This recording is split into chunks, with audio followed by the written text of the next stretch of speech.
Hi everyone and welcome back to our channel. My name is Janine. My name is Kofi. And you are currently watching Flow with the Ajamans. So this video is all about our wedding. So this year we've been married for 10 years. So we got married on Saturday, the 22nd of October, 2011. Wow. Time has flown. 10 years, I can't believe it. It's gone so quick. Literally, really, really quick. But yeah, it's amazing. It's been incredible. Feels like yesterday, to be honest. Yeah, it's just flown by, completely flown by. And so today we're gonna be talking about what happened in the wedding day, surrounding the wedding, the lead up to the wedding, how that process all kind of came together and how we kind of decided the timing and everything like that. So we basically got engaged in the February. So if you watched our previous video, we spoke about our engagement. And we decided to get married in that same year, the October. Do you want to explain a little bit why it was so quick? Because that was really quick, wasn't it? Yeah, so obviously we had kids previously. We had 2 children. And we've been together 5 years before that, isn't it? Yeah, 5 years. So in everybody else's eyes, there was no rush. No. Even in Janine's eyes, I don't think there was any rush. No. But remember, if you watch the previous video, I was talking about what God had said to me. And he basically said, "Do you love me?" And I said, "Yes, I do." And then he was like, "Well, then make an honest woman of your girlfriend." So I was like, "Oh, my chest." So I was like, the minute I heard the Lord speak, I'm like, that's it. So I was, rushing.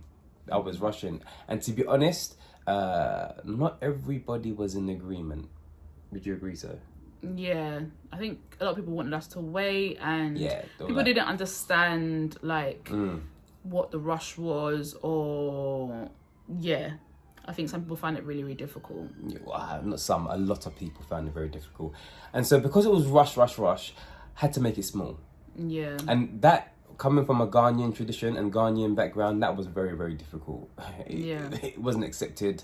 I got in a lot of trouble for that. I think considering you were the oldest cousin as well, the oldest grandchild, I think maybe there was a level of pressure or expectation of what, how it should be done. Yeah, how his wedding should be to set the standard for the rest of the family, I would imagine. Yeah. But I feel like we had to really think about... what did you feel like?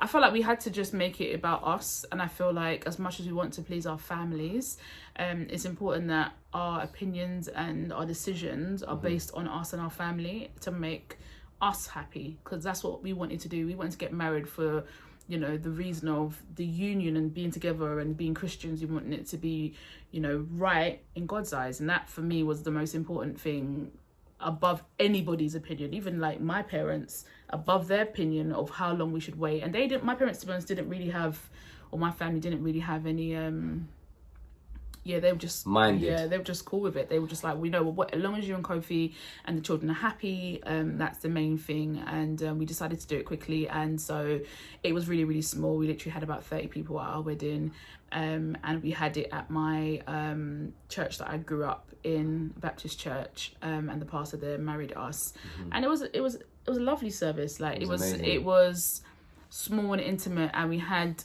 a handful of people that, for me, I know me especially, the people that I really wanted there was there, apart from my brother. And I think that was also another reason why I wanted it really small, because he wasn't able to be there, and I was like, I really want him to see it, considering he's my only sibling.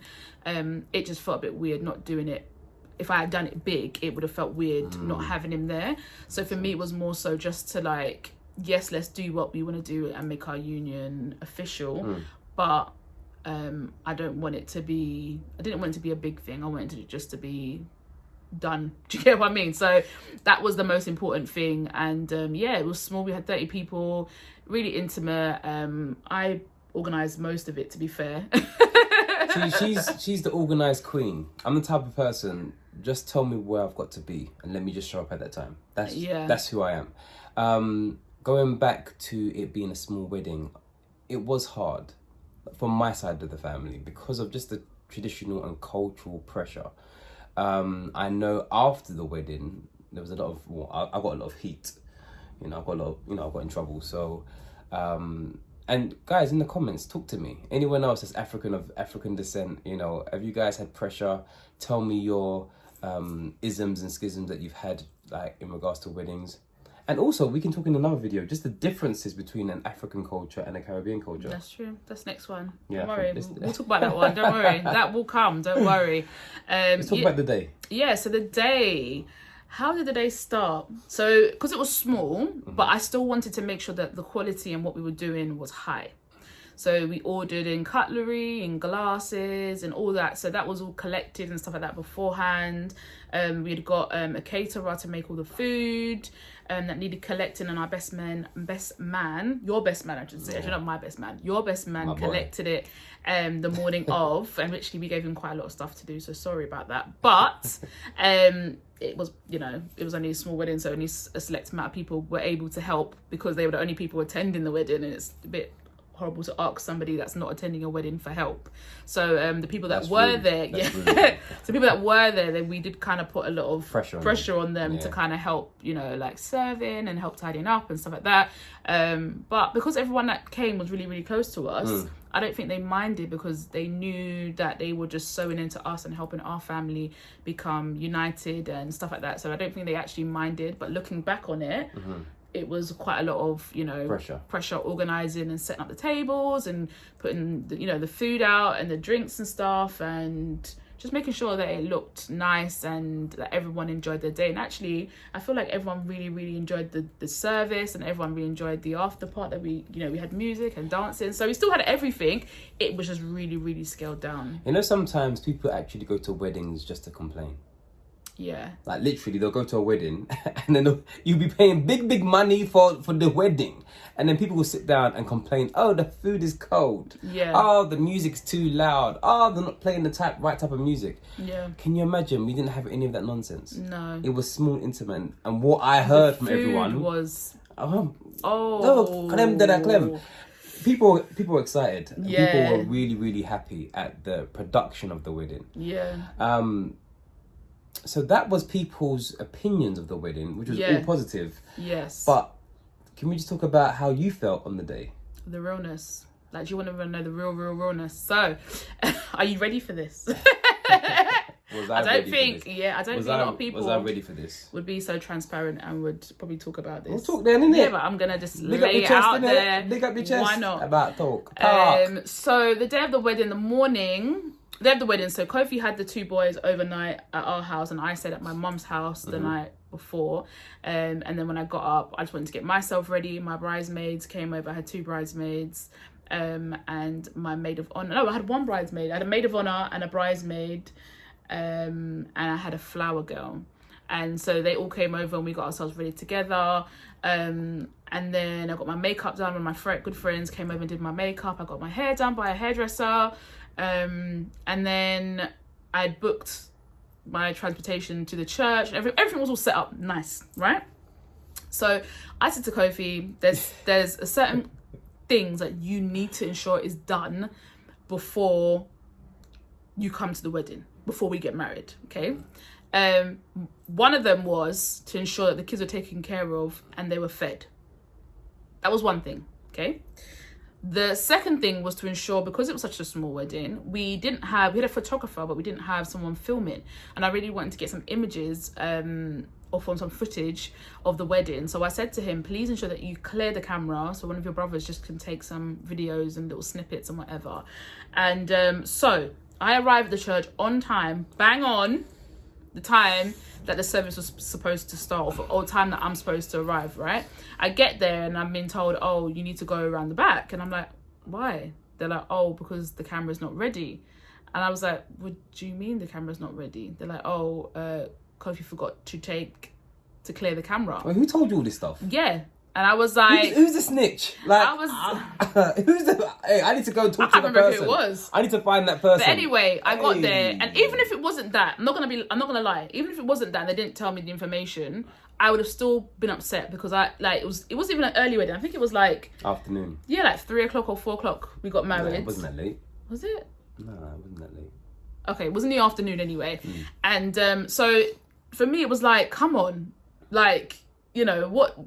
what would have been so difficult? But anyway, it was what it was. I ended up going around the back and I got really upset because I was like, oh my gosh, I actually do one thing before the wedding so we can get some images, some footage. So I ended up getting really emotional, started crying, and just, you know, my bridesmaids and maid of honor just like, come on, Janine, it's okay kind of thing. And then we ended up, then I think about 20 minutes later, they were ready to go kind of thing. But at this point, Kyle, our second son, was crying his eyes out, like completely just like, and Kyle's got autism. So and at that point, was he diagnosed at that point? I'm not sure. No, he wasn't. He was 2. But all we know, he was a runner. Yeah. That's but another story. Yes, definitely another story. But he was crying and crying, and I couldn't understand why he was crying. Because it was non-verbal at that point. He was just crying, and I was like, "What's wrong, Kyle? What's wrong?" Like, and he obviously couldn't talk to me and tell me.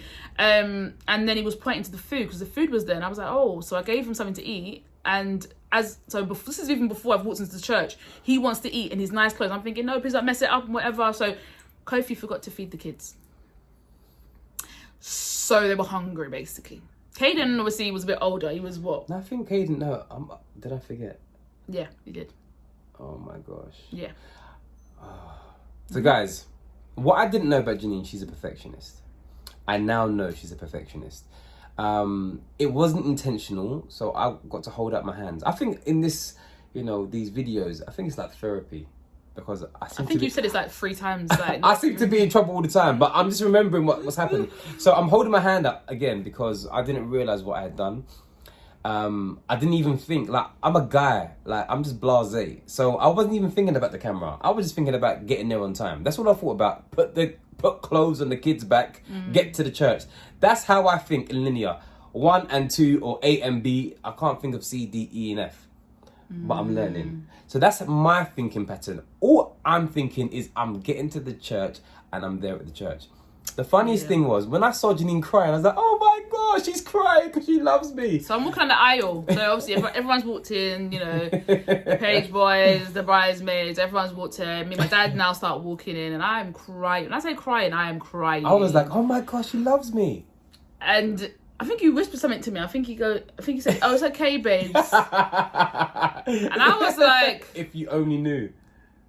Am I making the right decision now? Did you think that? Yeah, I was like, oh my gosh. I was like, is this what camera though, isn't it? I know, but then I was like, is this what it's gonna be like in our future? And I was like, but there are so much things that I love about Kofi that this one thing can't. But I feel like, because it's on the day, it was like it was in your face. It was just like, oh my gosh. But anyway, got to the, he was like, oh, it's okay, babe, it's okay, babes. And I was like, and then as the pastor started to talk, I was like, Janine, just stop. Let's just stop. The service was incredible. We planned out the service and we had exactly the songs we wanted and the music played as we wanted. And then after that, we had gone out to the park just across the road from the church. Beautiful. The photographer took some lovely photos of us and the family. And then we went back into the church, and what I had done, because it was only it was a small amount of people, at the back of the church I had set up the table. Well, in the actual sanctuary of the church, towards the back, I had set up the tables for the meal, and at the front I just left like 4 rows for everyone to sit down for the actual service. So when we went out for the pictures, when we came back in, those that were helping with the food and stuff just removed the front 2 rows, and then the tables were just there, and the head table was at the front, but it was covered. So literally they just uncovered it, and then we had like a massive dance area in the middle and the tables at the back. And then we came in, we ate, enjoyed, we had some speeches. Oh, can we just talk about Des? Sorry, best man. Oh yes. He was really, really good. On the day, asking him for the wedding rings. Oh. But I think that should be to be continued. Des, can you comment in the chat box, please? Can you let us know what happened? No, we need to tell what happened. What happened with the wedding rings? No, we got the wedding rings in the end, but he forgot it. Oh, okay. He forgot it. You know that part when you... Was it in the box? Was it in the boxes? He was like... Des is a joker. When you meet my friend Des, he's a funny guy. So I thought he was playing tricks. Yeah. Yeah. Well, he's definitely made up for it since Yeah, then. definitely. But yeah, it was a lovely day, and then at the end, because it was just family and friends, we ended up tidying up and clearing away and putting the church back to how it was, because obviously that they had a service the next day. And then what did we do? Took the boys to my mum's, and then we went away for a couple of days to a spa. And that was lovely, just to get away and for a couple of days and just spend time together. We couldn't afford at that time to go away, but we just went to a spa and had a couple of days, and that was more than we needed, to be fair. And then got back to reality when we came back. Yeah. I just want to say, don't forget, marriage is not just about the day. It's about the lifestyle and longevity. Yeah. Okay, some people spend a lot of money on the day, but don't have no backing for the lifestyle. So I want to encourage every single person, you don't need to splash out big money on a wedding, because wedding is not the ism, it's, you know, it's the marriage. It's the actual union, and marriage. You saying your vows and making your commitment to that person. I think it's lovely, obviously, to have a nice, beautiful wedding. Yes, it's lovely, but and that's why, like, when I was crying, I was like, oh my gosh. And I was like, no, why are we doing this? Why did I say yes to get married? What was the reasoning behind it? And that's what I took myself back to. So as Kofi said, I think it's really important that you're making that decision to get married. Have the right, you got to have intention. Yeah, you got to have the right intention. And it's about also making that decision. Like, we've made that decision that regardless of what happens in our marriage, that we're going to always push to stay married.